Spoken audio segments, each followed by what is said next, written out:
Hello and welcome to Pilgrims to the Premier League episode 76, a Football Manager 2021 series here on Boston United FM.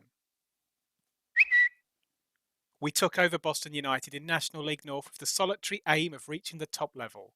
This is now season 16 and we finally won the Premier League. We pipped Arsenal to the title at the end of last season and also retained a second successive Champions League. This is now the final season with Boston United, and then we'll move on to a series finale with England at Euro 2036 in Germany. We did win the 2035 Nations League, beating Scotland in the semis at Ibrox, then Denmark in the final at Celtic Park. We go into the final season having signed just two new players. £25 million was spent on a familiar face at left back, Darren Fairclough. We've had him on loan previously for two spells from Liverpool. We now also have a Brazilian international goalkeeper who has spent the last 4 seasons in the Premier League with Bournemouth. At £55 million, he's quite expensive, but is rated much better than both Cuscu and Harjoen. We are in the market for a world-class wide man and have identified Usman Sissoko of Dortmund as our man. He's awaiting a work permit for an £80 million transfer. He'd be able to play on both sides of the pitch. Despite spending £80 million on those two players, we are currently running at a huge profit overall, at least until the Sissoko purchase goes through. We managed to get a minimum fee of £38 million out of Manchester United for young Willer Diego Portugal, and Chelsea slung £32 million our way for 32-year-old Ademipo Odebeko. Odebeko only made 6 Premier League starts for us last season. Aminu Osigui has never really pinned down a starting place for us over his 4 seasons with us, despite his versatility, and has left for Watford for £32 million. Third choice left back Jeremias Gallardo is now our oldest player at 30. Our big summer signing is in, £80 million for French international winger Usman Sissoko. He came through the ranks at Stade Rennais before coming over to the Premier League with Manchester City, costing £56 million. He didn't quite hold down a regular place in City's side, so they sold him to Borussia Dortmund for the same figure 3.5 seasons later. His stats at Dortmund have been excellent over the last couple of years, averaging a rating over 7.5, with 13 goals and 16 assists in 47 Bundesliga matches. With fantastic physical attributes, including 20 for agility and 17 for pace, he should be a key player for us. Kern Joseph will still see plenty of action, however. After losing to Tottenham Hotspur last season, we beat Arsenal by a 0-0 in the UEFA Super Cup this year.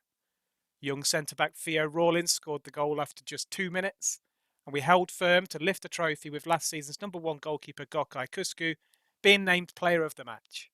Rawlins is a 22-year-old who came through our own youth system and is 4th choice at centre-back.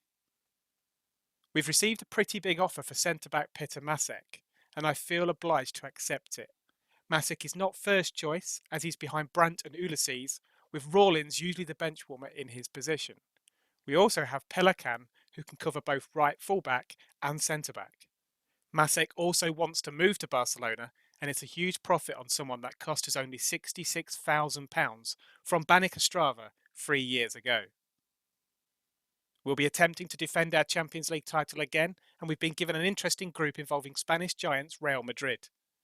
We should comfortably finish ahead of the other sides, Galatasaray and Anderlecht, but there's no guarantees that we will win the group. It turns out that our £80 million purchase of Sissoko was only the 3rd biggest incoming transfer to clubs within the Premier League over the summer. Manchester City bought 24-year-old forward Elias Goul from Bayern Munich for £115 million, with Arsenal signing Wolves' hotshot striker Valentin Achim for £83 million. City spent almost £250 million in total on new players during the window, but we did sign the most with 8. 5 of those are young players, however. After being drawn in a qualification group along with France, Poland, Belarus and Malta, we have qualified for Euro 2036 with a game to spare by winning in Paris. We've scored 22 goals in our 7 games so far, with a home game against Malta to come. We beat the Mediterraneans 9-0 in the away game. And that 9-0 scoreline was repeated at Wembley to round off qualification, conceding just the one goal in 8 games. Mason Greenwood scored twice to move on to 116 goals in his 158 caps. 5 wins out of 6 in the Champions League group stages, and we go through to the knockout rounds as group winners, above Real Madrid. We will face PSV Eindhoven in the first knockout round. Halfway through the Premier League season, and we've just hit top spot, with Arsenal dropping a handful of points from their last couple of games. Just 2 losses so far, at home to Manchester United and away at Arsenal, and hopefully we'll kick on in the second half of the season and be comfortable title winners. Another season, another EFL Cup final. We'll meet Chelsea again, who beat us in the final in 2029, after we demolished Watford 6-0 on aggregate in the semi-final. We've had a tough run to the final, having to get past both Manchester United and Manchester City. We've rolled into February and the transfer window is now closed. Not a lot of business done, but we did sell goalkeeper Leif Harjoen to Shakhtar Donetsk for £11 million, and then replaced him with Serbian wonderkid international Predrag Srekovic for less than half of that price. Fullback Jeremiah Scaliardo was sold to Rangers, also for £11 million. We've made it 4 EFL Cup wins in a row as we demolished Chelsea 4-0 in the final. Boyer, Ulysses, Nikolic and Sissoko scored the goals, with Boyer also getting 2 assists to earn the Player of the Match award. We're still top of the Premier League and still in with a chance of winning every single competition we've entered. We have a local derby to come in the group stages of Euro 2036 that is being held in Germany. We face Denmark, the Ukraine and Wales. We've only just played Wales in a friendly, beating them 3-1. The next episode in this series will be focused upon my England side at those European Championships. A nice pre-tournament friendly with Scotland has been arranged to prepare us to face the Welshmen. Another fantastic performance as we smashed current holders Manchester City 4-0 in the FA Cup semi-final. We'll play Leicester City in the final. And we have also reached our 3rd consecutive Champions League final after a high-scoring semi-final with Barcelona. We beat the Spaniards 5-0 at home, but lost the away leg by 3-1, giving us a 6-3 aggregate victory. By contrast, Atletico Madrid beat Manchester United 1-0 over 2 legs, and we shall meet in Moscow on the last day of May. Coupled with a defeat for Manchester City away at West Ham, we've beaten Chelsea 2-0 at home and have clinched our 2nd Premier League title with 2 games to spare. That's now 4 trophies so far this season, including a Premier League and EFL Cup double, with the FA Cup and Champions League finals still to come.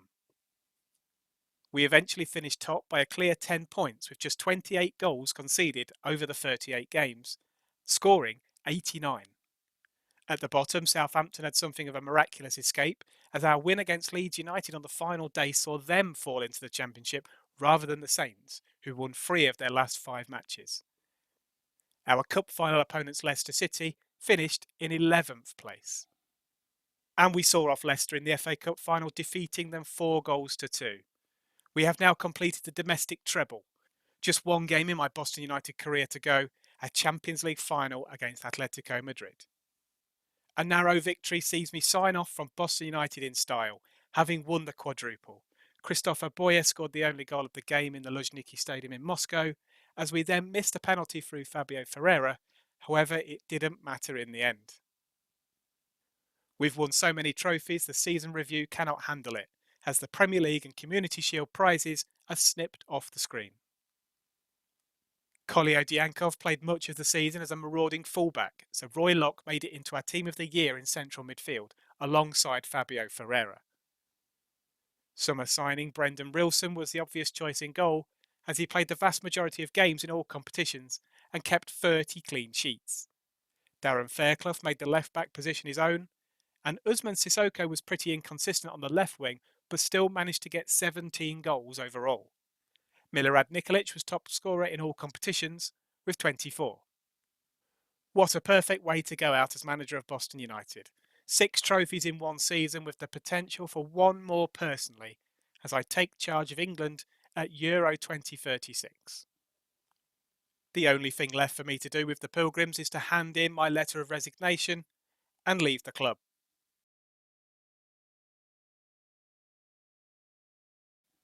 A glowing review from the press for my work with the club, mentioning our 7 league wins and the 12 cups that we've lifted. Favourites for my job at Paul Bastock Park are Rogerio Cini of Spurs and Gerardo Siawani of Watford. I'd be surprised if a big name didn't take up the position. After the end of the upcoming European Championships, we'll be holidaying forward 5 years and seeing who has taken over from me and how the Pilgrims and England get on. But coming up next is England at the Euros in Germany. If you've enjoyed the content of this episode, please don't forget to leave a like. And for more videos, please subscribe. Thank you very much for watching.